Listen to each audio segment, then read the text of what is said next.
শর্ত অঙ্গীকার করলো। এবার ভগবান বললেন, বলি 3 পদভূমি এবার দাও আমায়। বলো তুমি কোথা থেকে নেবে? ভগবান অন্তর্যামী ভগবান বলির দর্পে চূর্ণ করবার জন্য 1 পদ দিলেন স্বর্গে, আর 1 পদ দিলেন মর্তে। বুঝতে পারলেন মা? 1 পদ স্বর্গে আর 1 পদ মর্তে। এবার নাভি দেশ থেকে একটি পদ সৃজন করলেন, বলিকে ডেকে বললেন, বলি আর 1 পদ আমি কোথায় রাখবো? বলো না।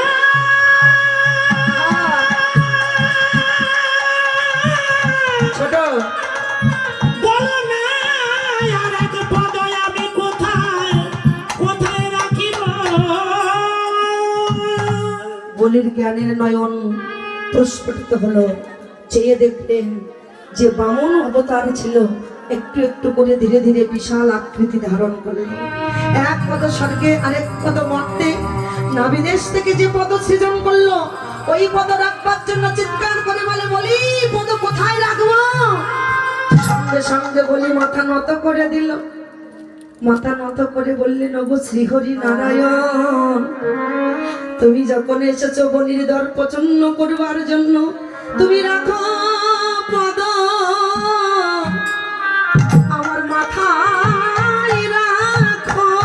রাখো পদ মাথায় রাখো।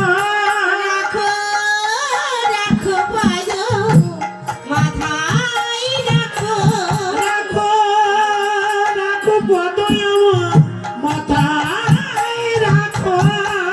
এবার বলির দর্প চূর্ণ হলো,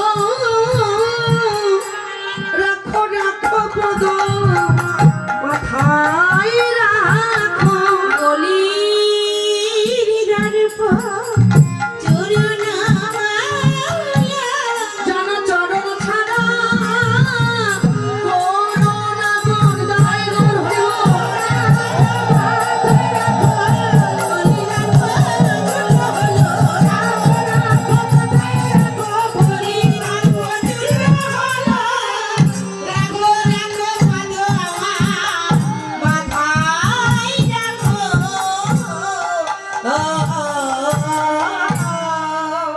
তাই বললেন যে জন সব ভুলে গিয়ে গৌর চরণে আশ্রয় লয়।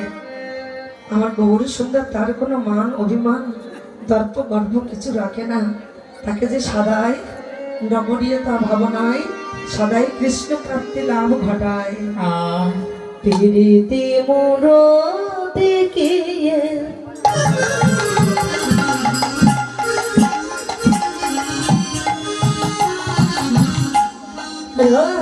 বসার রূপ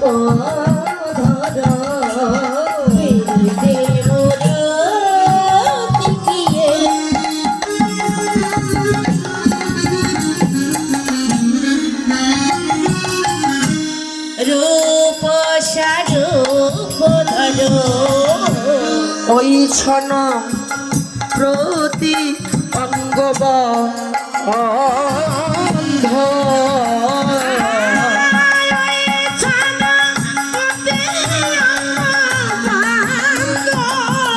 ওই ছন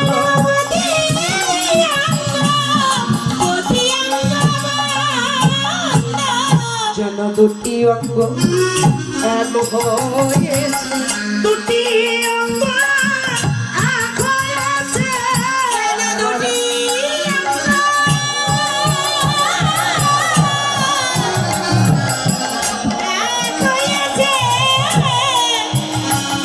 আমার রাধায় অঙ্গ আর শ্যাময় অঙ্গ, দুটি অঙ্গ এক হয়েছে।